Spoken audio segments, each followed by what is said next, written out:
Hola, ¿qué tal? Muy buenas noches, son las 8:06. Bienvenidos a la rotativa del aire por RPP, La Voz del Perú. Soy Jaime Chincha y los acompaño en el día 86 de la emergencia por el coronavirus en radio, televisión y web. Cifras de ayer a hoy. Mucha atención. 4.040 casos positivos de ayer a hoy. 4.040. El grueso, desde que comenzó esta emergencia y llegó el coronavirus al Perú, 203.736. Ya pasamos los 200.000. Pero de ayer a hoy se mantiene promedio la misma velocidad de contagios que se viene reportando, promedio digo, desde que comenzó junio. 4.040 casos positivos de ayer a hoy. Se han tomado más pruebas en general, ¿no? Incluso que la semana pasada, que dijimos que habían bajado un poco las pruebas. Ahora han vuelto a subir 23.706 pruebas de ayer a hoy. 23.706. No es un mal número. Sin embargo, la cifra de fallecidos sí ha subido ligeramente en relación a los días anteriores. Aunque, repito, mantiene el mismo promedio. Me explico. 167 muertos de ayer a hoy. A esas 167 familias, nuestras condolencias, y va la dedicatoria de este programa para ellos. Pero decía que, por ejemplo, las cifras del 8 de junio, 106 muertos, y las cifras del 7 de junio, 164 muertos. Eso hay que bajarlo. Eso hay que bajarlo. 167 de ayer a hoy. En el caso de los negativos, 19.666 personas que han dado negativos, bien por ellos, de ayer a hoy. Hospitalizados, se ha repuntado ligeramente, 242 hospitalizados de ayer a hoy. Y en el caso de las altas, sí es un número importante, ¿no? Si bien en total, según el cuadro, 92.929 personas que han sido dadas de alta. De ayer a hoy se mantiene un número parecido que los días anteriores, desde que comenzó este mes. 3.373 altas de ayer al día de hoy. Ciertamente el alcalde de Trujillo ha levantado la voz hoy, el señor Marcelo ha dicho que los hospitales están desbordados por los pacientes contagiados por coronavirus. Ahí hay que poner mucha atención. Por otro lado, la Contraloría ha revelado que han identificado a más de 4.000 funcionarios y servidores públicos a nivel nacional que recibieron canastas. No eran población vulnerable. Vamos a tratar el tema más adelante con la Contraloría. Todo eso y más en esta edición de la rotativa del aire en el día 86. Pero comenzamos con la preocupación de la Asociación de Instituciones de Microfinanzas del Perú. ASOMIF se le conoce por sus iniciales. ¿Qué está pasando? La Asociación de Instituciones de Microfinanzas del Perú reúne un importante grueso de movimiento económico, microempresarial, por eso microfinanzas. Muy importante. Tengan en cuenta ustedes que los pequeños empresarios son la gran mayoría en este país. Y hablo de empresas, los que le dan la vida económica y productiva al país. Y ciertamente los más afectados. No solo por el coronavirus. Ellos están advirtiendo de 2 proyectos de ley desde el Congreso de la República que atentarían contra la recuperación económica. Están preocupados. Por eso vamos a conversar con el presidente de esta Asociación de Instituciones de Microfinanzas del Perú, el señor Jorge Delgado, que ya está conectado con nosotros. Señor Delgado, muy buenas noches. Muy buenas noches, señor Chincha. Muchas gracias por la invitación. Primero, cuéntenos, antes de entrar al tema central, para que la gente entienda el golpe tras golpe o el llover sobre mojado, debido solo a la pandemia, ¿cuál es la situación de las microfinancieras? Sobre todo, situación de las microfinancieras con riesgos de quiebra. Cuéntenos, por favor. Si me permite, antes de entrar a responder la pregunta, sí es importante mostrar nuestra preocupación y llamar la atención de los peruanos y a la reflexión del Congreso de la República respecto a los proyectos presentados por diversos congresistas, que plantean justamente moratorios, periodos de gracia, condonaciones generalizadas, enormemente nocivas para las instituciones de microfinanzas, que son cajas rurales, pymes financieras, cajas municipales. Además de ello, proyectos que no tienen sustento técnico ni poco transparente de los impactos reales que se van a generar. Sin embargo, saludamos al presidente de la Comisión de Economía y de Producción por habernos convocado el día de ayer con el propósito de hacerles una presentación técnica y muy profesional, donde hemos podido mostrar los impactos reales que se van a dar en el corto plazo de aprobarse estos proyectos de ley. Las preguntas, como las reflexiones en ambas comisiones realizadas por los congresistas, han revelado el interés y la preocupación si se aprueban estos proyectos, además de manifestar también el interés de trabajar de manera conjunta en el fortalecimiento de las instituciones de microfinanzas que siguen permitiendo el desarrollo de la inclusión productiva, transaccional y a través del ahorro. Ahora, yendo de lleno a la pregunta, efectivamente esta situación de la pandemia del coronavirus ha complicado la existencia a todo el país y a la parte productiva y económica, más aún a todos los clientes de las instituciones de microfinanzas, que son las pequeñas y microempresas. ¿Por qué? Porque en este sentido no han podido seguir desarrollando sus actividades de la manera normal. Por lo tanto, al no tener actividad, difícilmente van a generar ingresos y por lo tanto también se les complica la existencia. Nosotros como instituciones de microfinanzas que apoyamos y somos la bisagra justamente en esta actividad económica a través del financiamiento productivo a la micro y pequeña empresa, lo que a su vez permite también brindar otra gran oportunidad a peruanos que son los ahorristas, a los cuales les brindamos tasas de interés importantes. Muchos de ellos viven justamente de esos intereses y complementan sus ingresos.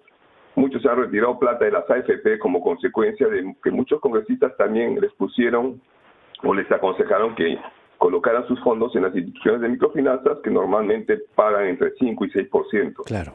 Y también tenemos el ahorro de muchas personas que han trabajado toda su vida, por lo tanto los proyectos de ley están buscando propiciar la insolvencia de las instituciones de microfinanzas, perjudicando justamente a los ahorros de los peruanos y el financiamiento productivo de los pequeños y microempresarios que confían en estas instituciones microfinancieras de manera muy profesional. Entonces nosotros, desde que el 13 de marzo se dio, el 15 de marzo, el estado de emergencia, ya se comenzaron a trabajar coordinadamente con la superintendencia las medidas prudenciales para hacer las prórrogas justamente y darle las facilidades a todos estos microempresarios producto de esta coronavirus. Ahí vamos, justamente. Entonces, usted ya nos ha descrito la situación sin contar con los proyectos del Congreso. Ahora vamos a los proyectos del Congreso. Eso es lo que quería, hacer una explicación cronológica. Hay dos proyectos, el 5126, el 5250, presentados por Acción Popular y Podemos Perú respectivamente. Entonces,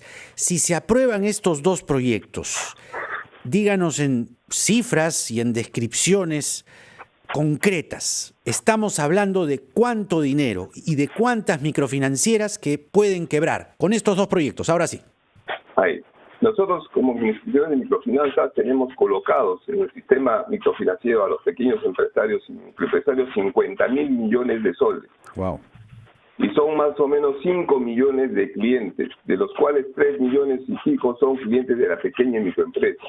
Pero al otro lado del balance tenemos los ahorristas, tenemos 41.000 millones de soles en depósitos con casi 9.300.000 clientes. Por lo tanto, si uno hace una división, son más o menos 4.500 soles promedio ticket, que ha costado mucho fortalecer y quienes se estarían perjudicando justamente son los ahorristas. ¿Y por qué digo esto? Porque las instituciones de microfinanzas únicamente reciben ingresos por intereses. O sea, el único ingreso que tienen son los intereses que se pagan a través de las cuotas de los préstamos otorgados a los pequeños y microempresarios. Entonces, del 100% de los intereses que recibimos, nosotros, la estructura que tenemos es que de esos 100 se pagan 21% en gastos financieros y los intereses de los ahorristas. Si nosotros dejamos de percibir intereses, difícilmente vamos a poderle pagar los intereses a los ahorristas, por lo tanto nos tenemos que descapitalizar. Entonces los ahorristas no podrían recibir sus ingresos, estarían perjudicados 42 millones de soles más 9.300.000 clientes. Adicionalmente, ese es 100%, y después de deducir los gastos financieros, deducimos provisiones que representan el 22%. Ese 22% es a una fecha de antes del coronavirus. Lo que pasa que en este es casi, podríamos decir, un feriado bancario, donde las actividades no se están dando. Difícilmente no sabemos hoy día cómo van a ser los impactos de estos clientes respecto a sus actividades. Como sabemos, el turismo va a ser un poco más lento, de repente las bodegas van a tener una facilidad mayor ahora de poder mantener sus actividades y las que se vayan generando a través del tiempo. Entonces, si a nosotros no nos dejan cobrar los intereses, los mayores perjudicados también van a ser los microempresarios, porque no vamos a tener capital para prestarles, son los ahorristas. Bueno, estamos mirando esta situación y realmente inquieta, preocupa. Permítanos 2 minutos para ir a la pausa, señor Delgado, pero vamos a seguir hablando ahora del rescate eventual que se anunció desde el gobierno y que, según nos está señalando usted, pues ya se han producido acercamientos con la superintendencia y además se había hablado de trabajadores de MIPES que recibirían, podría otorgárseles la suspensión perfecta de labores y también se habló de un subsidio a través de la plataforma de salud. Pero regresamos luego de esta pausa para seguir hablando de la situación de las microfinanzas en el Perú, las más numerosas, las más importantes. Situación de pandemia más la situación que ellos advierten como muy peligrosa con 2 proyectos desde el Congreso de la República. Regresamos.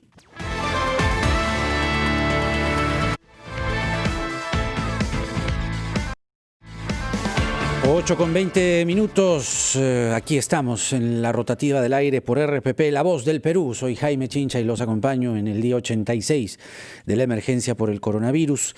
Estamos conversando con el señor Jorge Delgado, presidente de la Asociación de Instituciones de Microfinanzas del Perú. Nos advierte cosas bastante inquietantes sobre quienes sin duda constituyen el mayor capital visto cuantitativamente, ¿no?, en el grueso del aparato productivo del país, ¿no?, de la economía, el motor de la economía, las micros y las pequeñas empresas.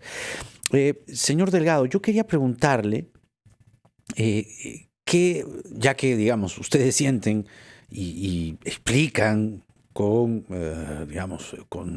prolijidad esto que advierten desde el Congreso de la República, estos 2 proyectos, ¿cuál ha sido la respuesta de la Superintendencia de Banca y Seguros o del gobierno para evitar el quiebre? Entendiendo además que se dijo en su momento, entiendo que la norma estaba vigente desde el 15 de abril, que trabajadores de las micro y pequeñas empresas tenían, primero, suspensión perfecta y, en segundo lugar, se les daría un subsidio de 760 soles a través de la plataforma de eSalud.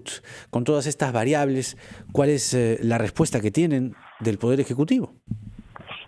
Como bien dices, Jaime, desde el día 15 de marzo que se estableció el estado de emergencia, estuvimos mucho en coordinación con la Superintendencia y Banca y Seguros.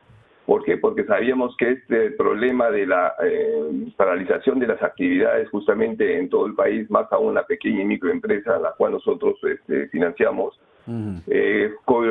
coincidimos y se dieron las medidas prudenciales para hacer reprogramaciones masivas, porque en ese momento no se podía hacer reprogramaciones individuales, y cuando de reprogramaciones masivas, que a todos los clientes se les reprogramó con periodos de gracia a sus créditos, de tal manera que no se vieran complicados o perjudicados, porque si estaríamos en situación normal, estarían no pagando sus cuotas, estarían con problemas de clasificación de cartera y estando en las centrales de riesgo. Entonces se hicieron reprogramaciones, se han hecho también periodos de gracia, entonces los clientes hicieron una primera etapa como masivo.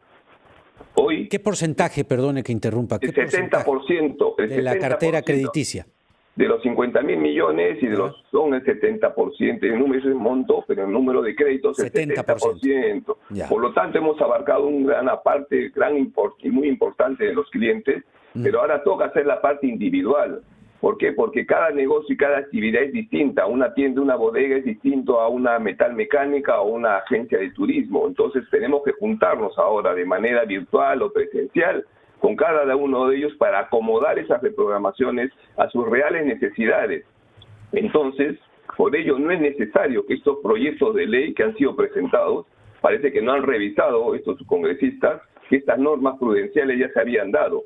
Entonces tienen falta de información. Entonces yo creo que hoy día las instituciones, como mencioné al principio, si estos proyectos de ley se aprueban, vamos a tener un problema gravísimo no solamente con nuestros clientes, las instituciones descapitalizadas y nuestros ahorristas con serios problemas.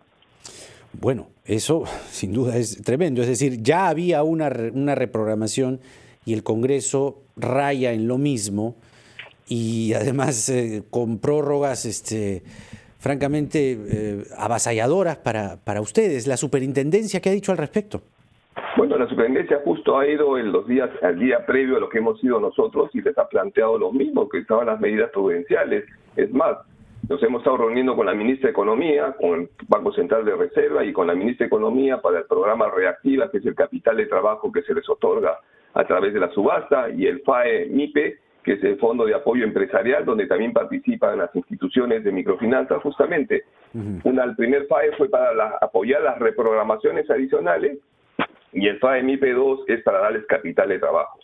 Sí es cierto y es importante que en el Reactiva es necesario que también se incluyan a las EPIMES. Como las EPIMES no captan fondos, pero sí financian a los clientes a través de financiamiento indirecto o a través de bancos o fondeo, sean incluidas, porque no han sido incluidas, porque ellos también tienen una composición dentro de las microfinanzas en las zonas rurales.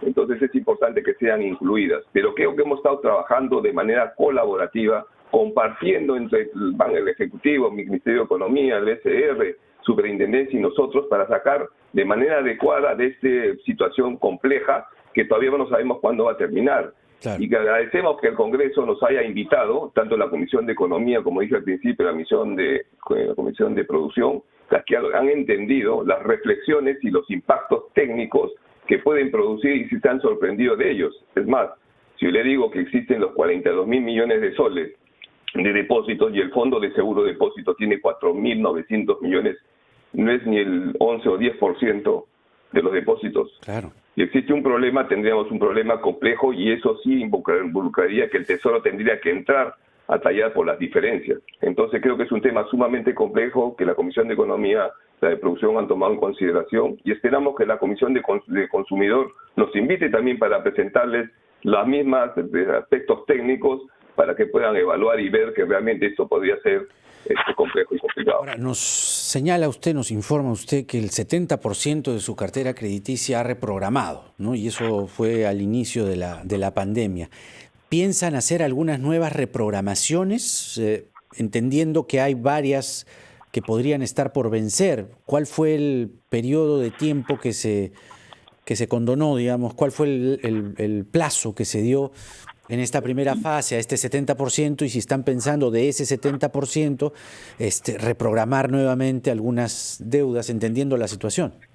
Sí, ya salieron los oficios de la superintendencia en multioficio, en la cual da plazos mayores para seguir reprogramando, pero de manera ya también comenzar a hacerlo individual, con cada uno de ellos llegando y acercándonos para ver su problemática individual y darle justamente lo que él necesita a cada cliente para poder absorber en el tiempo los plazos que correspondan. Entonces, esto se viene haciendo de manera natural, no tiene sentido estos proyectos de ley cuando estamos trabajando de esa manera. Entonces hay una falta de información o de conocimiento, primero cómo se estructuran las instituciones de microfinanzas, igual en el sistema financiero, y cuál es la composición y los impactos que podrían sugerir a través de ellos, ¿no?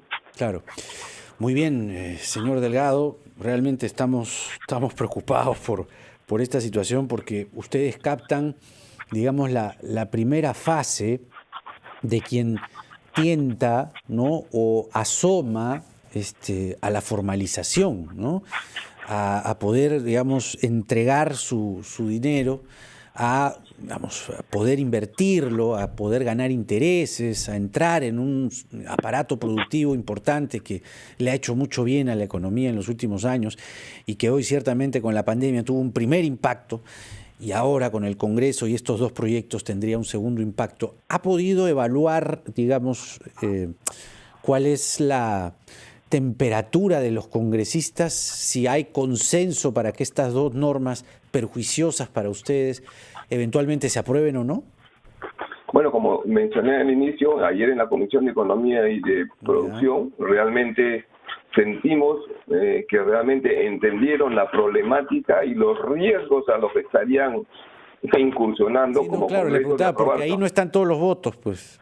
Así es, entonces por eso que dictaba que la Comisión del Consumidor también nos invitan, porque al final ellos son los que van a generar los informes o los dictámenes. Ya. Entonces, si ellos son los que tienen que convencer a los otros congresistas, porque no creo que los otros congresistas vayan a aceptar algo cuando le están informando que eso es negativo y perjudicial para las instituciones de microfinanzas. Por decirles, de cada 10 soles, que los que se captan, 9 soles son de los ahorristas y 1 es el capital de la institución. Entonces el perjuicio es bastante complejo. Y respecto a la otra pregunta que me mencionó sobre los bonos, nosotros hemos mandado cartas al Ministerio de Inclusión Social para que pudieran utilizar la red de las instituciones de microfinanzas también para el pago de de estos bonos para los multifamiliares y los bonos que han salido. Y además hay una plataforma que se llama el BIN, donde todas las instituciones de microfinanzas participamos. Es importante también que se tome en cuenta porque es una plataforma, una billetera electrónica que es con el teléfono y es muy fácil de utilizar y se podrían a través de ella también generar mejores espacios para que no estén haciendo colas, sino abonarse en los celulares y después ir a un cajero automático cuando lo necesiten a retirar el dinero. Pero ahora, ¿a los trabajadores de MIPES se les ha dado o a qué grueso se les ha dado este subsidio de 760 soles que se anunció? ¿Sabe usted? Es difícil saberlo porque no tenemos esa data nosotros y tendríamos que cruzarla. Entonces yo creo que acá lo que se tiene que generar a partir de hoy es una gran base de datos de información, claro, en la cual todos podamos mirar y observar y ver a quiénes han sido beneficiados y quiénes no han sido beneficiados y si los microempresarios han tenido ese beneficio. Hoy día simplemente hay una data y tendríamos que echar a buscar dónde está la data, cómo lo ha recibido y sobre eso hacer cruces de información. Claro. El señor Jorge Delgado, presidente de la Asociación de Instituciones de Microfinanzas del Perú, hay un peligro allí, se puede afectar el portafolio de más de 50.000 millones de soles en colocaciones, más de 42.000 millones de soles en depósitos. Es una barbaridad realmente. Ojalá que el Congreso reflexione y mire además la cronología y de cómo se han reprogramado varias deudas. Nos está contando el señor Delgado de un 70% de reprogramaciones. Muchas gracias por esta entrevista, señor Delgado. Que tenga buena noche. ¿Sí? De igual manera, a usted, señor Chincha. Muchas gracias. Hasta luego. Hasta luego. Hasta luego. Preocupación, ¿no? Preocupante, preocupante. Y una vez más el Congreso en el medio de una situación que, tras cuernos palos, llover sobre mojado. Si ya la pandemia nos está dando, ya la pandemia nos está golpeando en diferentes sectores, pretender con estos proyectos de ley solo por, digamos, tratar o aparentar atender una situación de urgencia que ya se atendió. Al 70% se le ha reprogramado, pero ahí vuelve. Entonces, la situación es que se está corriendo el riesgo de afectar a un portafolio, repito, de más de 50.000 millones de soles en colocaciones, más de 42.000 millones de soles en depósitos. La pausa y regresamos.